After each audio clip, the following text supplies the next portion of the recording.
warahmatullahi wabarakatuh.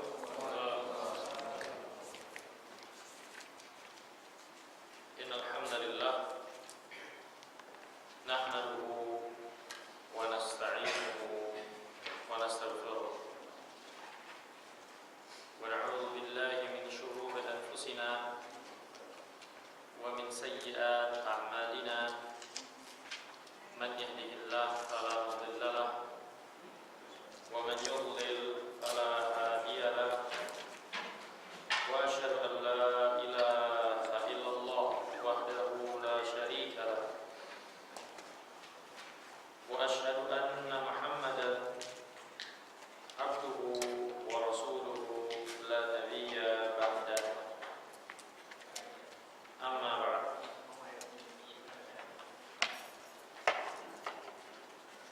Hadirin yang dimuliakan Allah SWT, alhamdulillah, segala puji hanya milik Allah SWT. Kita bersyukur dengan memujinya atas segala limpahan rahmat dan karunia Allah SWT kepada kita sekalian, di mana Allah SWT masih memudahkan dan kembali memudahkan, dan kita mohon untuk terus dimudahkan di dalam ketaatan ini, mempelajari agamanya yang mulia, berada di tempat yang dicintai dan diridhai Allah SWT, yang merupakan kebaikan yang sangat besar yang dilakukan oleh seorang hamba di dalam menghambakan diri kepada Allah Subhanahu wa taala, di mana di antara yang dikatakan oleh para ulama,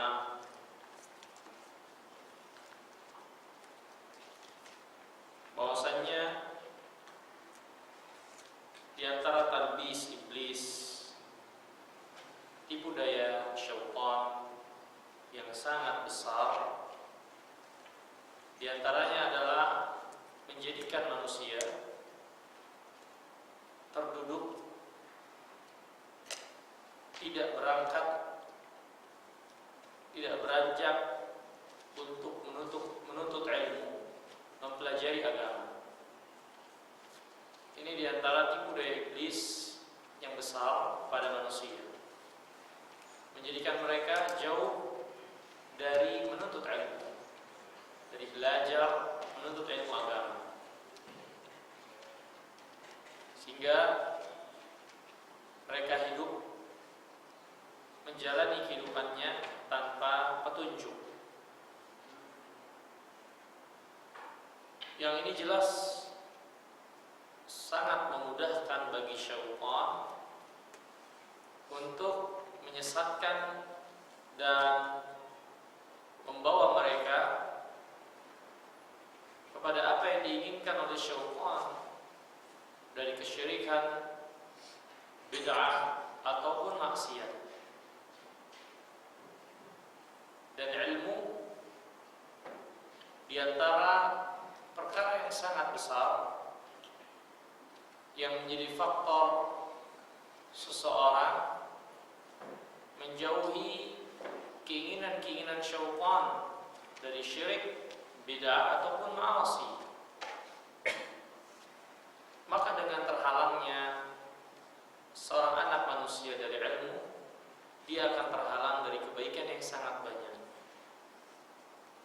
Oleh sebab itu, di antara tipu daya iblis yang paling besar di antaranya adalah menjadikan manusia terjauhi dari belajar, dari menuntut ilmu, mempelajari agamanya yang mulia, yang merupakan cahaya dari Allah SWT untuk kita sekalian. Oleh sebab itulah, ketika Allah mudahkan bagi kita belajar dan menuntut ilmu, mempelajari agamanya kita harus banyak bersyukur, memuji Allah Subhanahu wa taala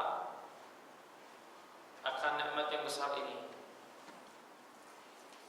Di mana mungkin di sana banyak orang-orang yang tidak bisa mengikuti, tidak bisa mempelajari agamanya yang mulia, yang tentunya mereka yang tidak mengikuti ini bertingkat-tingkat dan bergolongan-golongan. Ada di antara mereka yang mungkin tidak bisa belajar dan menuntut ilmu karena sikap berpaling, karena sikap berpalingnya dari agama ini. Maka ini adalah di antara seburuk-buruk makhluk, sejelek-jelek makhluk. Keberpalingannya terhadap agama ini dapat membuatnya terpental, melesat jauh dari agamanya. Yang kedua, mungkin ada orang-orang di sana yang tidak mempelajari agama yang mulia ini karena kesibukan dari perkara dunianya. Maka yang seperti ini, jika dunia itulah yang menjadi tujuan utamanya, maka dia bisa naik ke derajat orang yang utama yang berpaling dari agama. Tapi kalau ini hanya disebabkan dikarenakan satu dan lain hal yang tidak bisa dia lari darinya, maka dia diberikan uzur untuk itu, dan dia pastinya akan mengisi kebaikan di hari yang lain. Yang ketiga, ada orang-orang yang memang Allah SWT timpakan sesuatu yang menjadi uzur baginya untuk tidak bisa mempelajari agama ini. Entah karena keluarganya yang sakit, atau dirinya yang sakit, atau dia tidak memiliki kemampuan untuk pergi menuntut ilmu. Maka yang seperti ini, jika mereka termasuk orang-orang yang terbiasa dan menjadi kebiasaannya menuntut ilmu, maka insyaallah ta'ala ganjaran tetap mereka dapatkan, karena kebiasaan yang mungkin tidak mereka lakukan saat ini karena satu halangan, maka mereka tetap dicatat sebagai orang yang mengamalkan apa yang menjadi kebiasaan mereka, karena sebab mereka tidak mengamalkan itu adalah uzur syar'i yang mereka tersibukkan dengannya, ya. Nah, inilah manusia bermacam-macam, dan alhamdulillah kita bersyukur kepada Allah SWT menggiring kita, Allah SWT memudahkan kita, melapangkan jalan bagi kita untuk bisa terus belajar dan menuntut ilmu yang merupakan sumber kebaikan bagi kita. Maka janganlah pernah berhenti untuk bersyukur kepada Allah, puji Allah Subhanahu wa taala, dan amalkan apa yang telah kita ketahui dari agama yang mulia ini, terutama apa yang Allah SWT wajibkan, dan jadikan ilmu yang ada pada diri kita menambah rasa takut kita kepada Allah SWT. Karena ilmu yang tidak menambah rasa takut kepada Allah, yang menjauhi seorang dari perintah atau mendekatkan seseorang kepada larangan, maka ilmu itu bukanlah ilmu yang bermanfaat, bukanlah ilmu yang diberikan barakah oleh Allah SWT. Dikatakan oleh sebagian para ulama, laisa al-ilm bikathratil kitab wa bikathratil riwayah, walakin al-ilm al-khasyah. Ilmu itu bukan banyaknya buku atau bukan banyaknya riwayat. Ilmu itu adalah al-khasyah, rasa takut. Khasyah itu adalah rasa takut yang diiringi dan didasari atas dasar ilmu. Atas dasar ilmu. Maka itulah ilmu yang sesungguhnya. Ilmu yang akan membuahkan rasa takut kepada seseorang. Takut kepada Allah. Takut kalau meninggalkan perintahnya, takut kalau mengerjakan larangannya. Rasa takut yang membuatnya terus memperbaiki diri dan mengamalkan agamanya yang mulia itu. Itulah hakikat ilmu yang bermanfaat. Ilmu yang membuahkan rasa takut. Sehingga Allah SWT berfirman, innama yakhshallah min ibadihil ulama. Yang takut kepada Allah dengan rasa takut yang benar dan sebenarnya hanyalah para ulama, orang-orang alim. Orang alim. Ya. Maka hadirin yang dimuliakan Allah SWT, para ulama juga telah menjelaskan tingkatan orang-orang yang menuntut ilmu, yang belajar menuntut ilmu. Mereka terbagi menjadi 3 tingkatan. Tingkatan yang pertama, seorang yang menuntut ilmu di awal perjalanannya menuntut ilmu, baru-baru dan di awal perjalanan, maka biasanya orang ini menjadi orang yang belagu, ya, keras enggak karuan, kaku enggak jelas, songong. Biasanya di awal perjalanan menuntut ilmu, semangat membabi buta di awal perjalanan. Biasa. Nanti kalau dia naik tingkatan keilmuannya, maka dia akan menjadi orang yang rendah hati, tawadhu. Karena ilmu itu yang benar menuntut seorang untuk merendahkan hatinya kepada manusia dan merendahkan dirinya kepada Allah. Kalau ilmunya itu bertambah dan dia belajar dengan baik, maka ilmu itu akan membawa dia ke tingkatan yang selanjutnya menjadi orang yang rendah hati.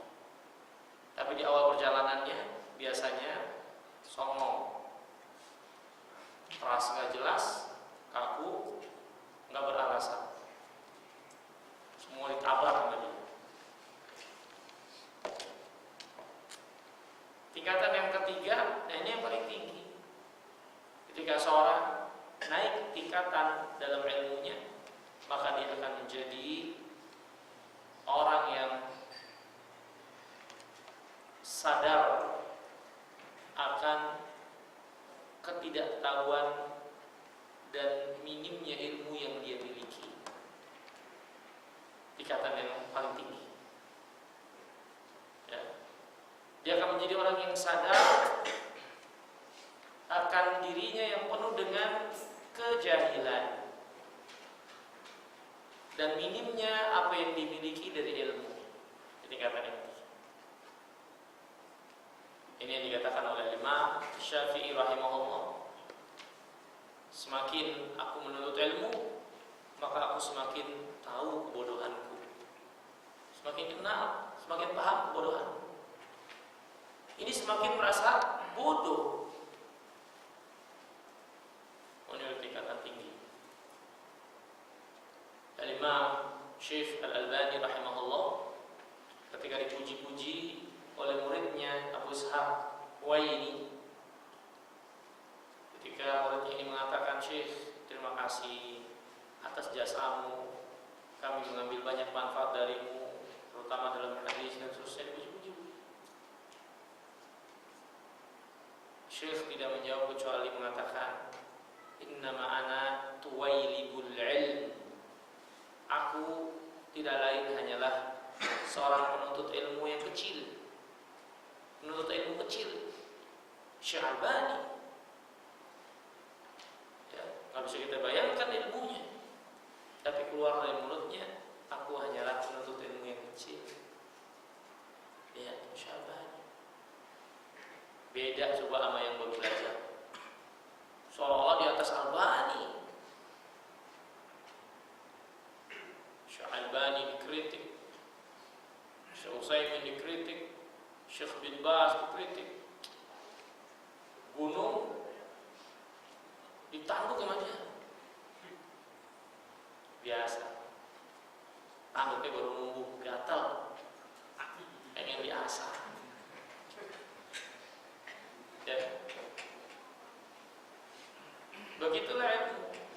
Dan itulah tingkatan manusia di dalam kepemilikan mereka terhadap ilmu. Di manakah posisi kita? Di manakah posisi kita? Maka menurut ilmu ini nikmat yang sangat besar. Nikmat yang sangat besar. Dan ini bagian dari jihad. Bahkan tidak ada yang namanya jihad menumpahkan darah kecuali setelah kaum muslimin melewati jihad ini. Jihad untuk terus belajar dan menuntut ilmu, mengenal agama mereka dan merubah keadaan mereka menjadi seperti apa yang Allah cintai dan Allah ridai. Barulah akan tegak dan berdiri yang namanya jihadul kita, yang namanya jihad peperangan itu. Yang namanya jihad peperangan itu. Ya. Dan barulah ada yang namanya kemenangan untuk kaum muslimin. Makanya para ulama seperti Syekhul Islam Ibnu Taimiyah, seperti yang lainnya juga, saya lupa namanya, ketika diminta untuk berperang melawan musuh-musuh mereka, mereka katakan, gimana kita berperang? Kaum muslimin berbuat syirik, beristighosah pada selain Allah, melakukan kemungkaran dan maksiat yang sangat banyak. Kita perang percuma, kalah. Makanya diantara kefakihan, diantara fikih dan pemahaman yang mendalam dari para ulama, ya, min fikhil alim atau min fikhi al-abad tarful jihad waqtal fitnah. Di antara pemahaman yang baik seorang hamba terhadap agamanya yaitu meninggalkan jihad. Jihad kita yang dimaksud di waktu fitnah, di zaman fitnah. Ini zaman ketika agama itu asing, di zaman ketika agama itu ditinggalkan, banyak penyimpangan dan kesyirikan terjadi di tengah-tengah umat. Maka di antara pemahaman yang baik meninggalkan jihad di zaman fitnah. Jihad, dan biasanya jihad yang ditegakkan itu jihad yang sangat jauh dari fiqhul Islam, pemahaman tentang fikih Islam yang benar, jauh dari batasan-batasan Islam. Kalaupun ada jihad, karena zaman fitnah itu, kalaupun ditegakkan jihad, kaum muslimin akan banyak mudarat yang mereka dapatkan. Ya. Dan jihad kita hanya dapat tegak dan Allah anugerahkan kekuatan serta kemenangan bagi kaum muslimin ketika mereka jihad terlebih dahulu mempelajari agamanya mereka yang mulia. Jihad melawan hawa nafsu mereka, jihad melawan syaitan, di mana syaitan senantiasa mengganggu mereka dengan dua hal. Yang pertama, mengganggu mereka dengan syubhat, keraguan-keraguan dalam agama, sehingga membuat mereka tidak yakin terhadap agama. Yang kedua, mengganggu mereka dengan syahwat, sehingga mereka sedikit kesabaran mereka berhadapan dengan syahwat dan kecondongan serta kecenderungan hawa nafsu mereka terhadap dunia. Maka kalau mereka tidak berhasil memerangi syaitan untuk mendapatkan keyakinan dengan menghilangkan syubhat dan mengokohkan keimanan dalam hati, melawan syaitan, mengokohkan kesabaran sehingga mereka tidak menjadi pengikut syahwat, maka barulah ketika itu Allah berikan kekuasaan, Allah berikan kepemimpinan kepada mereka. Tapi kalau mereka bukan orang yang yakin dan bukan orang yang sabar, tidak akan ada kepemimpinan, kekuasaan yang Allah akan berikan kepada mereka. Allah berfirman, "Wa ja'alna minhum a'immah yahduna bi amrina lamma sabaru wa kanu bi ayatina yuqinun." Demikianlah kami jadikan mereka pemimpin-pemimpin yang memimpin dengan perintah kami ketika mereka sabar dan yakin terhadap ayat-ayat kami. Lihat, Allah yang memberikan kepemimpinan, kekuasaan, dan Allah katakan itu Allah berikan kepada orang yang yakin dan sabar. Yakin dan sabar ini tidak akan bisa didapatkan kecuali seorang berhasil jihad dalam menuntut ilmu yang akan menghasilkan keyakinan, sehingga menepis segala bentuk syubhat dan kerancuan dalam agama yang ditiupkan oleh syaitan, dan juga kesabaran jihad melawan syaitan untuk tidak mengikuti hawa nafsu, sehingga menghasilkan kesabaran dalam diri mereka menjalani kehidupan ini. Alhamdulillah, kekuatan, kemenangan, kepemimpinan diberikan oleh Allah. Maka kalau ini belum berhasil dan tidak dilalui dulu tahapannya, maka percuma saja. Walaupun jihad dengan menumpahkan darah itu, ya akan terjadi mudarat yang lebih besar bagi kaum muslimin. Maka ini pemahaman para ulama. Tarkul jihad zaman al-fitnah, meninggalkan jihad di zaman yang penuh fitnah. Tapi perbaiki dulu keadaan kaum muslimin, perbaiki dulu agama mereka, luruskan dulu kembali agama mereka, akidah mereka, tauhid mereka, peringatkan mereka dari kesyirikan, peringatkan mereka dari maksiat, peringatkan mereka dari bid'ah, untuk mereka tinggalkan, mereka bersihkan amalia-amalia mereka yang buruk, ditasfiyah, ditarbiyah, dibersihkan dari keburukan-keburukan di dalam beragama dan menjalani kehidupan, kemudian dididik bagaimana menjalani kehidupan ini dengan baik dan benar. Kalau sudah bersih mereka dan dididik dengan baik, memperbaiki amal mereka, barulah jihad itu dengan sendirinya akan tegak. Jihad itu sendirinya akan tegak. Ya. Maka hadirin yang dimuliakan Allah SWT, sekali lagi bersyukur kita kepada Allah. Allah mudahkan kita untuk menuntut ilmu, dan mudah-mudahan orang-orang yang terdapat uzur bagi mereka untuk tidak bisa mendatangi menuntut ilmu ini, Allah SWT angkat kesulitan mereka, Allah SWT hilangkan kesusahan-kesusahan mereka, Allah berikan jalan keluar pada permasalahan mereka, dan Allah SWT menggantikan yang lebih baik daripada apa yang Allah ambil dari mereka.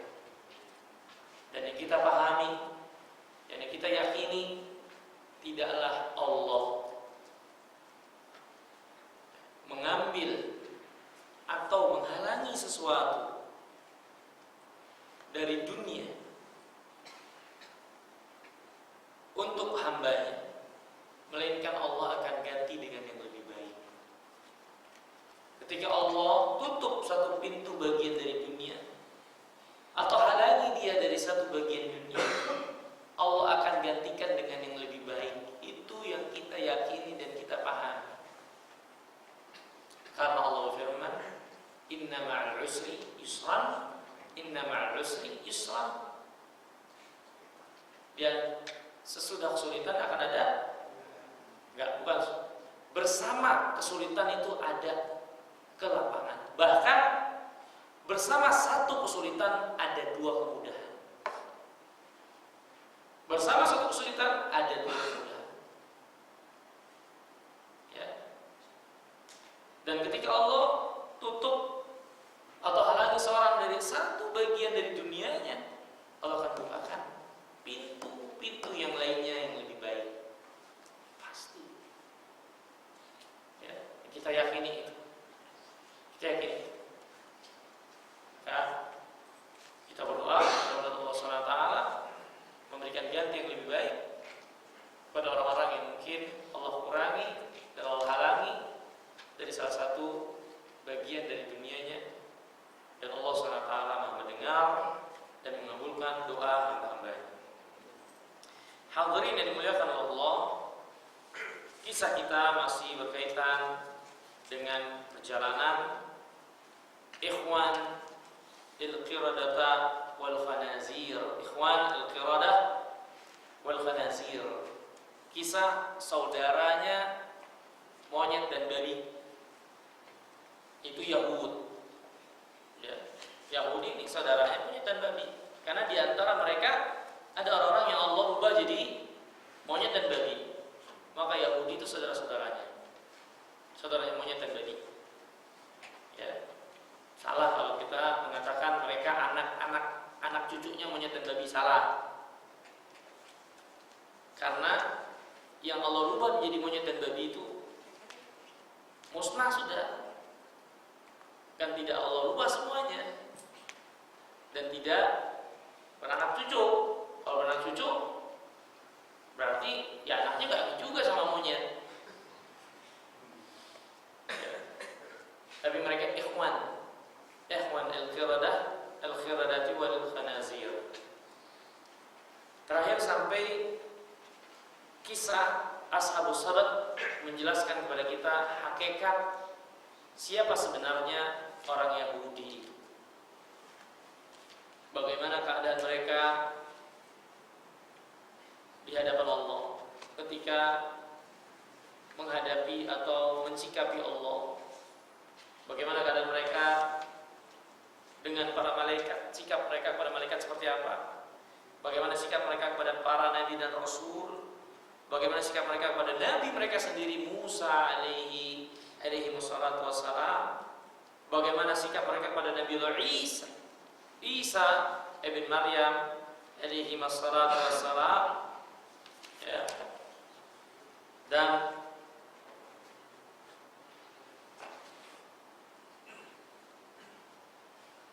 yang akan kita bahas pada kesempatan kali ini yaitu bagaimana sikap mereka kepada Nabi kita yang mulia sallallahu alaihi wasallam. Bagaimana sikap mereka kepada Nabi kita Muhammad sallallahu alaihi. Berkata penulis, ankaru sifatahu allati ja'at fit Taurah. Orang Yahudi itu mengingkari sifat yang ada pada Nabi yang jelas itu ada dalam Taurat. Mereka kenal Nabi SAW seperti mereka mengenal anak mereka sendiri. Ya. Seorang yang punya anak biasanya kenal anak itu punya tanda di sini. Bahkan mengenali sikap-sikap dan sifat-sifatnya. Ya. Kecuali orang yang gak pernah menjumpai dan bermain sama anaknya. Tapi mereka para bapak atau para ibu biasanya sangat kenal sama anak-anak. Kapan mereka sedih, kapan mereka senang, kapan mereka sakit. Seorang ibu, seorang ayah biasanya tahu hanya dari mimik muka, ya, raut muka mereka atau tingkah laku mereka. Mereka langsung tahu anak ini lagi senang, anak ini lagi sedih, anak ini lagi sakit. Tahu orang tua sifat anak-anak mereka. Yahud kenal, sangat kenal Nabi yang mulia alaihi wasallam tentang sifat-sifat beliau yang telah terdapat dan Allah abadikan dalam kitab mereka Taurat, tapi mereka mengingkari.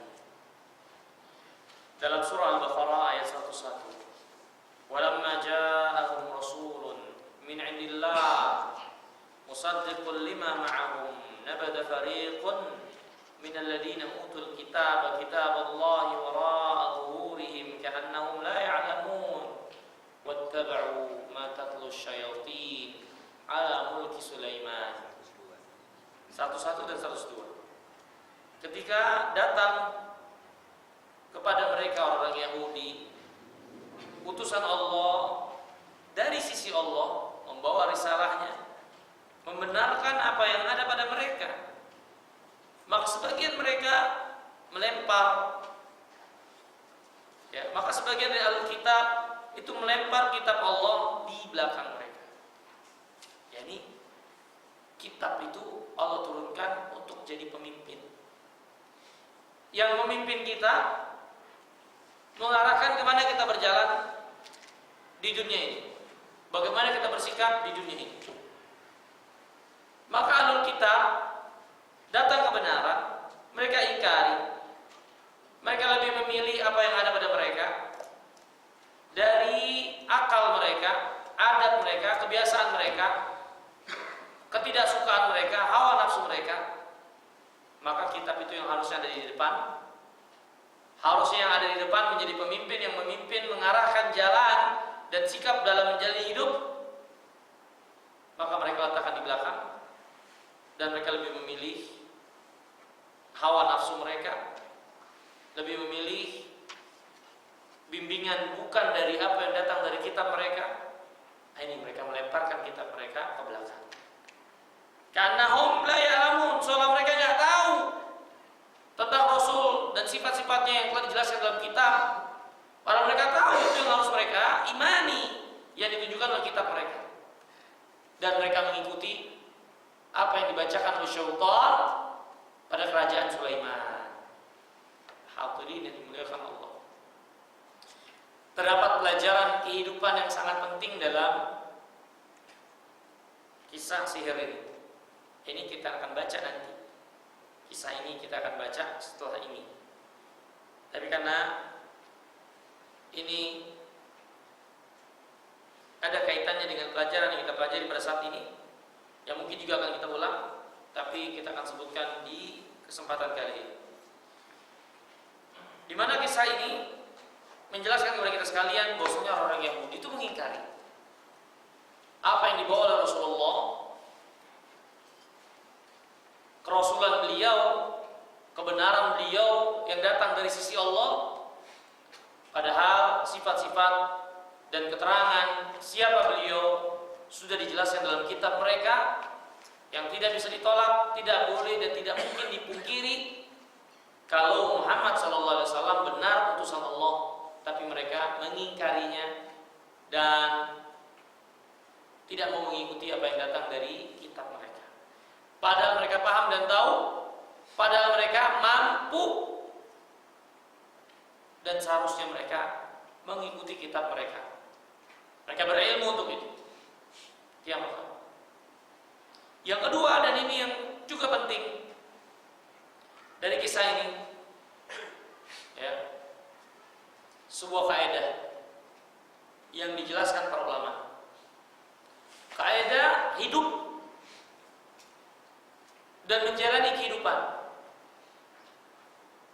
yang sangat berharga buat kita tentunya, bagi orang-orang yang ingin mengambil pelajaran sekaligus menakutkan. Ketika kita tidak mengamalkan. Yani sebuah kaidah hidup dalam menjalani kehidupan ini. Para ulama mengatakan man taraka ma yanfa'uhu ma'a imkanihi an yaf'alahu wa istita'atihi an yaf'alahu ubtuliya bishtighali ma yadurruhu wa hurima al-amrul awwal. Kata para ulama, kisah Yahudi yang kenal Nabi SAW, tahu sifat beliau, tapi malah mengikuti yang lainnya, melemparkan kitab mereka ke belakang, tidak mau mengikuti dan menjadikan kitab itu sebagai pimpinan membimbing hidup. Padahal mereka paham, ya. Maka dari kisah ini dapat kita ambil pelajaran. Barang siapa yang meninggalkan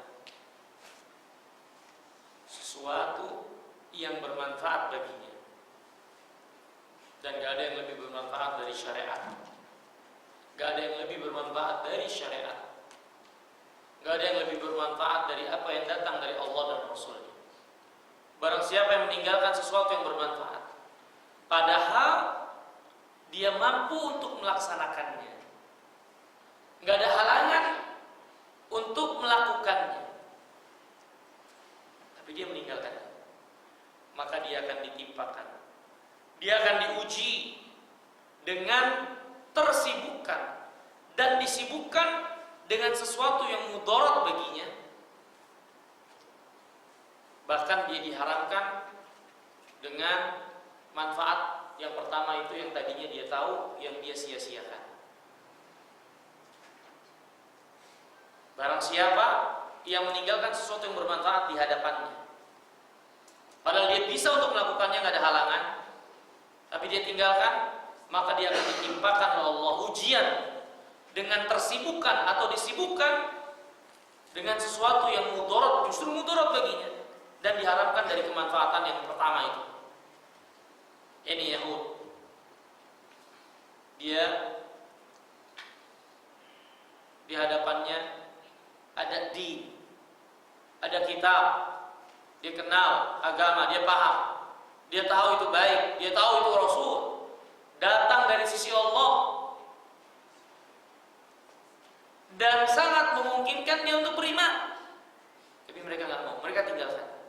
Diuji dengan apa? Ittaba'u ma tatlu syayatin ala mulki Sulaiman. Mereka malah mengikuti apa yang dibacakan oleh syaitan pada kerajaan Sulaiman.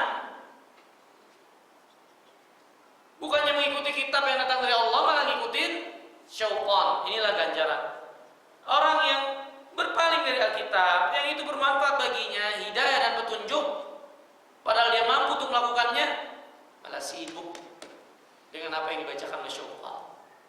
Ya. Seperti itu kehidupan.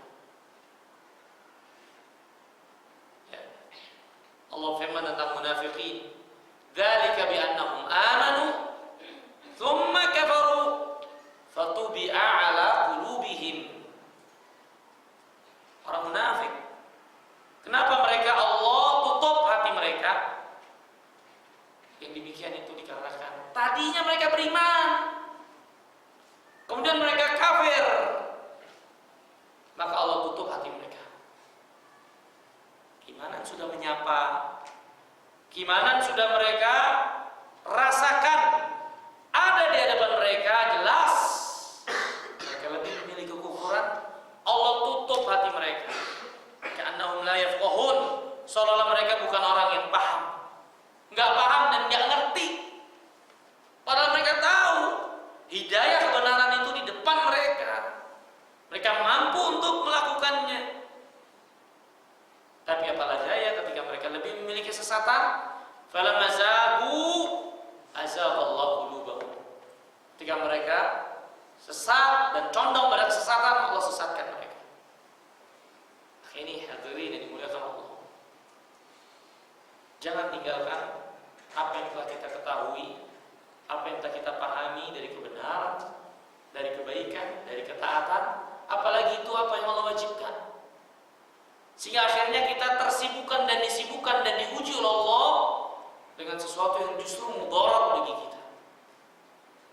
Makanya Allah berfirman, "Wala takunu kalladzina nasullah fa ansahum anfusahum." Jangan kalian menjadi seperti orang yang lupa kepada Allah hingga Allah jadikan mereka lupa akan kebaikan dan kemanfaatan untuk dirinya sendiri. Ini Yahudi kepada Nabi SAW menolak, pada kitabnya membelakangi, Allah uji dengan ilmu sihir, justru sibuk dengan ilmu sihir.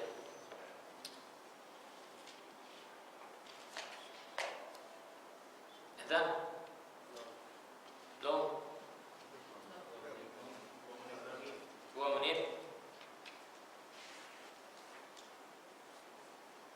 Kemudian bagaimana atau siapa itu Yahudi ketika berhadapan dengan orang-orang beriman? Yahudi ma'al mu'minin, orang Yahud bersama orang beriman. Maka orang Yahudi terhadap orang beriman, mereka adalah orang yang paling besar permusuhannya. Gak ada sebuah kaum yang paling sengit permusuhannya kepada orang Islam kecuali Yahud, berdasarkan apa yang Allah firmankan dalam surah Al-Maidah ayat 82, la tajidanna ashaddan nasi adawatan lilladzina amanu al-yahud walladzina asyraku. Al-Maidah ayat 82. Kalian atau kamu akan mendapatkan orang yang paling berat, paling besar permusuhannya. Manusia yang paling besar permusuhannya kepada orang beriman adalah orang-orang Yahudi dan orang-orang musyrik. Kalau sebutkan yang pertama Yahud, mereka adalah orang yang paling besar permusuhannya kepada orang beriman. Allah berfirman dalam surah Al-Baqarah ayat 109, "Wadda katsirun min ahlil kitab law yarjunakum min ba'di imanikum kuffaran hasadan min indi anfusihim." Sungguh dari ahlul kitab itu sangat menginginkan kalau kalian itu kembali mundur ke belakang dari iman kalian, kembali kufur karena hasad mereka kepada kalian. Yahud sangat hasad kepada orang-orang beriman. Maka kalau seorang sudah diselimuti oleh sifat ini, hasad, tindak tanduknya pasti keburukan, membakar dan merusak. Itulah Yahud.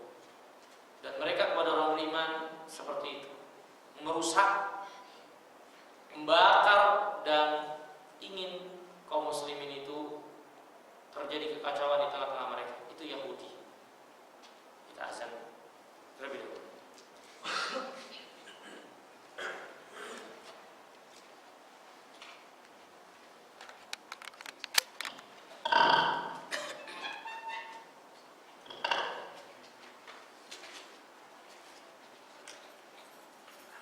Allahu Akbar, Allahu Akbar, Allahu Akbar.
Kita kembali lanjutkan. Orang Yahudi, mereka adalah orang yang sangat keras pemusuhannya kepada kaum muslimin. Sangat besar hasad yang membakar hati mereka, sehingga tidak menginginkan sedikit pun kebaikan bagi kaum muslimin. Allah SWT berfirman tentang mereka dalam surah Al-Maidah ayat 64.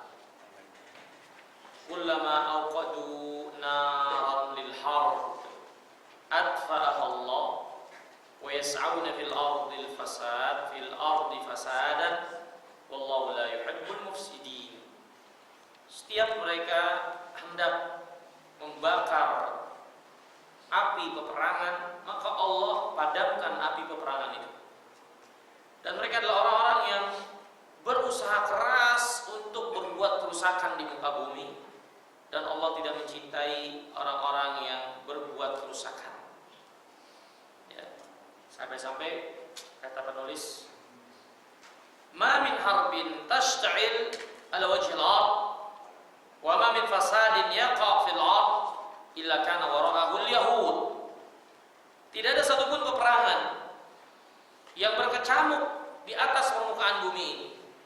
Tidak ada satupun fasad, keburukan, kerusakan yang terjadi di atas muka bumi ini, kecuali di belakangnya itu ada orang-orang Yahud yang menjadi biang kerok dari kerusakan, kekacauan ataupun api peperangan itu.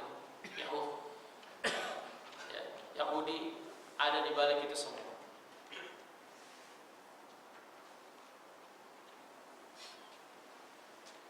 Kemudian yang berikutnya, mauqiful yahud min awamirillah azza wajalla. Sikap orang-orang Yahudi mensikapi perintah Allah, maka mereka adalah orang yang membangkang, suka merubah kalimat-kalimat Allah dan mengakali syariat. Nah, ini orang Yahudi, bangkang, merubah apa yang datang dari Allah. Yang ketiga, suka mengakali syariat, ya. Membangkang, maka ma'ruf perkataan mereka, sami'na wa asayna. Minal ladzina hadu yuharrifuna al-kalima an mawadhihi wa yaqulun sami'na wa asayna. Dalam surah An-Nisa ayat 46. Di antara orang-orang Yahudi, mereka merubah kalimat dari tempat-tempatnya. Mereka berkata, kami mendengar, kami bermaksiat. Kami mendengar dan kami menyelisihi. Wasma' ghaira musma'in wa ra'ina layyan bi alsinatihim wa ta'nan fid din. Yani mereka mendengar bukan dengan pendengaran, yani mereka mendengar tidak untuk memahami. Wara'ina, ya, ra'ina itu kalimat maksudnya apa namanya? Yani kami cermati atau kami pahami, tapi mereka rubah-rubah. Layan bi alsinatihim wa ta'nan fid din, dan mereka orang yang mentaan, yakni menusuk atau menjelekkan agama. Ini orang Yahudi terhadap perintah Allah SWT dan apa yang Allah SWT syariatkan kepada mereka. Mereka rubah kalimat-kalimat itu. Mereka tidak mau memahaminya, ya. Mereka ucapkan kalimat dengan mempleseti, jadi plesetkan kalimat-kalimat itu. Inilah orang-orang Yahud, ya. Kata penulis di sini, orang Yahudi ada beberapa sikap yang sangat jelek ketika menghadapi perintah Allah. Di antaranya Allah pernah memerintahkan mereka untuk masuk ke dalam pintu dengan sujud, ya. Tapi mereka malah masuk satu-satu pakai pantatnya. Allah berfirman mengatakan kepada mereka hittah. Artinya ya Allah ampuni dosa-dosa kami. Mereka malah ganti dengan hintoh, gandum. Allah suruh minta ampun, mereka malah minta gandum. Allah larang mereka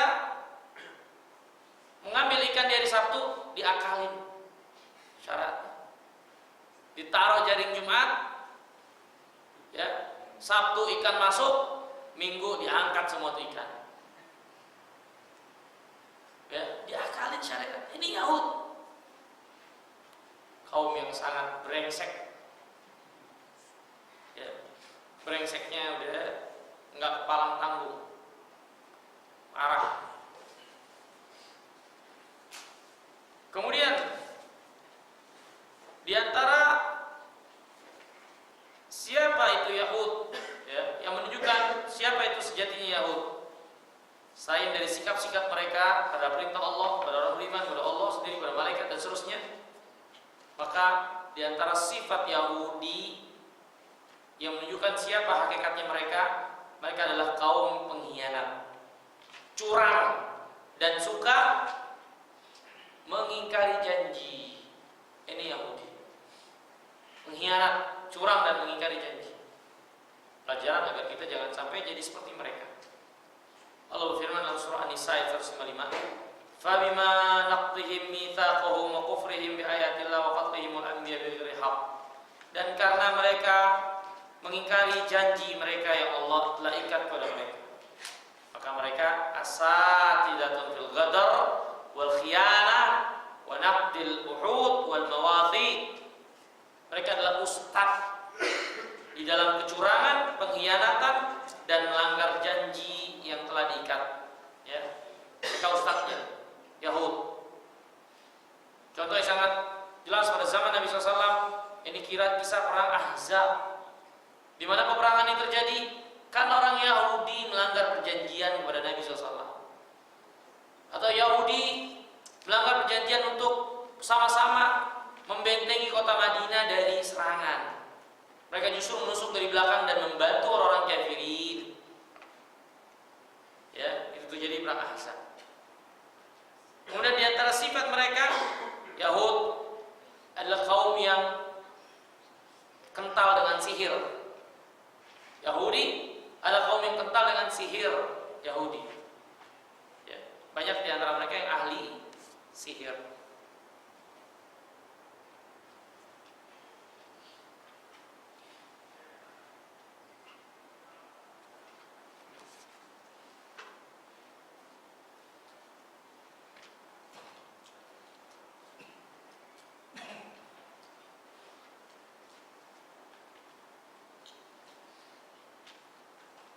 Tapi hadirin yang dimuliakan Allah SWT, orang Yahudi ini yang sikapnya dan sifatnya sangat jelek sekali, dan kita ketahui sifat-sifat mereka kepada siapa saja, kepada Allah apalagi, kepada manusia. Ya, maka orang-orang yang memiliki sifat seperti ini, hidup mereka senantiasa dirundung dengan adab. Ya, dalam surat Al-A'raf yang kita baca tentang kisah Ashabus Sabat ayat 163 sampai 168, di akhir-akhir ayat 168, 167, 168, Allah berfirman ketika selesai menjelaskan tentang kisah hari Sabtu ini, wa itta'addana rabbuka la yab'atsana 'alaihim ila yaumil qiyamah man yasumuhum su'al adab inna rabbaka la sari'ul iqab wa innahu laghafurur rahim wa qata'nahum fil ardi umaman minhum as-salihun wa minhum duna dhalik wa balawnahum bil hasanat was sayyi'at la'allahum yarji'un. Dan ingatlah ketika Allah SWT telah mengumumkan Allah akan mengutus kepada mereka sampai hari kiamat orang-orang yang akan menimpakan azab kepada mereka.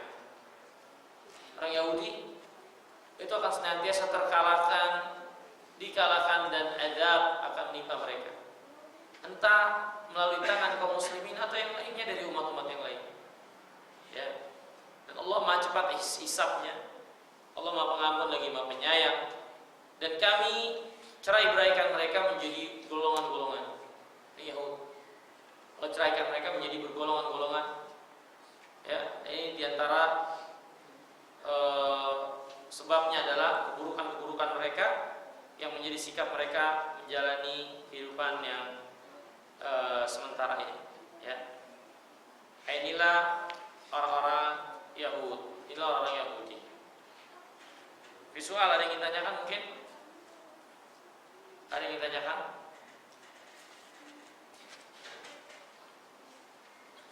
Kalau satu itu di surat Al-A'raf 167 saja. 167 sampai itu tercantum dan mengatakan ketika menunjukkan bahwa orang-orang yang akan dimakan azab. Jadi kalau begitu Yahudi sendiri sampai kiamat pun akan senantiasa kalah. Wa makaru wa makarallah wallahu khairul makirin. Yahudi berbuat makar. Allah balas makar mereka dan Allah sebaik-baik membuat makar. Maka Yahudi apapun usaha mereka berbuat kerusakan, mereka selalu gagal. Entah menggagalkannya melalui orang kafirin sesama mereka atau melalui tangan kaum muslimin nanti mendekati yaumul qiyamah ketika kaum muslimin berperang memerangi mereka dan mereka berada di belakang pasukan Dajjal, ya, dan mereka dibunuh oleh kaum muslimin sampai batu sekalipun memberitahukan tentang tempat bersembunyi mereka. Ya mukmin, hadzal yahud khalfi faqtulhu. Wahai mukmin, ini Yahudi di belakang saya, bunuh dia.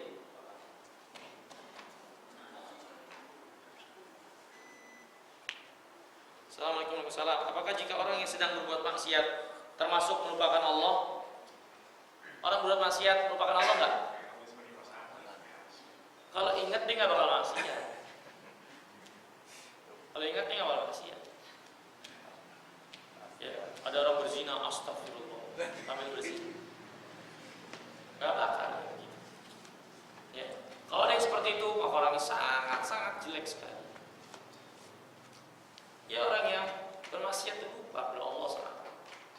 Nabi SAW bersabda,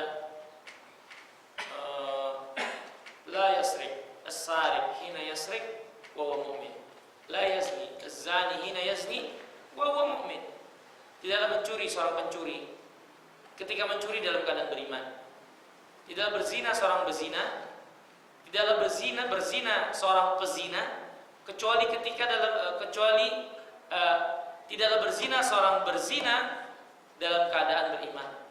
Ini ketika mereka berzina, ketika mereka mencuri, maka mereka telah melepaskan baju keimanan mereka. Mereka sedang melepaskan baju keimanan mereka. Kalau mereka bertobat dan menghentikan perbuatannya, maka baju itu kembali lagi. Ya. Tapi ketika mereka melakukannya, maka baju keimanan itu terlepas dari mereka. Assalamualaikum warahmatullahi wabarakatuh. Apakah orang Yahudi yang ingkar itu sudah ada sebelum Nabi Musa wafat? Justru ya memang banyak kejadian pada zaman Nabi Musa. Orang Yahudi ya seperti itu sifatnya. Lihat bagaimana mereka nyuruh Musa, sana engkau aja sama Tuhanmu yang memerangi kaum itu. Kami duduk-duduk aja di sini. Idhab anta wa rabbuka faqatila innaha huna qa'idun. Pergilah engkau bersama Tuhanmu, perangi mereka. Adapun kita duduk-duduk aja di sini deh. Ya, diperintah oleh Nabi Musa. Ya. Jadi yang ingkar itu sudah ada, ya, yang menjadi pengikut Nabi Musa. Apakah ada sebelum Nabi Musa wafat? Ya, sebelum Nabi Musa wafat berarti mereka kaum Nabi Musa. Atau setelah Nabi Musa alaihissalam wafat baru muncul orang Yahudi yang ingkar? Enggak. Sifat Yahudi ini sudah ada pada zaman Nabi Musa. Ya. Banyak orang-orang yang suka memplesetkan ayat Allah dengan tujuan bercanda atau melawak. Apakah itu termasuk sifat Yahudi? Padahal kalau ditanya tentang apa agama mereka menjawab Islam. Ini termasuk bagian dari sifat orang Yahudi. Dan ini termasuk pelecehan terhadap agama dan dapat mengeluarkan seorang dari Islam. Nabillah wa ayatihi wa rusulihi kuntum tastahzi'un la ta'tadiru qad kafartum ba'da imanikum. Apa dengan Allah, dengan Rasulnya, dengan ayat-ayatnya kalian jadikan itu semua bahan olok-olok? Jauh usah minta maaf, kalian itu telah kufur setelah kalian beriman. Assalamualaikum warahmatullahi wabarakatuh. Setelah menjelaskan tentang syuruk, tentang sholat syuruk dan jam berapa dikerjakannya, penjelasannya karena banyak saudara kita yang masih banyak belum tahu. Sholat syuruk ini ada beberapa penamaan, maka terlama dengan sholat syuruk. Sebagian mereka mengatakan sholat syuruk itu adalah sholat duha, awal duha, ya. Karena syuruk itu sholat ini dikerjakan di awal duha. Ada yang mengatakan sholat syuruk karena pada sholat ini matahari sempurna terbit, sempurna luar, ya, sempurna secara keseluruhan. Nah, itu kenapa akhirnya sholat itu dinamakan sholat syuruk atau sholat duha tapi di awal waktu. Nah, ada keutamaan dari Nabi yang mulia alaihi wasallam. Kata Nabi SAW, barang siapa yang sholat subuh berjamaah di masjid, kemudian terus duduk diam, berzikir kepada Allah dan tidak batal wudunya, ya. Kemudian ketika matahari terbit, ini waktu syuruk, ya, dia melaksanakan sholat 2 rakaat, maka sholat itu layaknya ibadah umroh, ya, yang sempurna seperti itulah kurang lebih ganjarannya, ya. Nah, itu sholat syuruk, dan sholat syuruk itu hanya akan bisa didapatkan dengan apa yang dijelaskan oleh Nabi SAW. Di antara yang pertama, sholat berjamaah di masjid.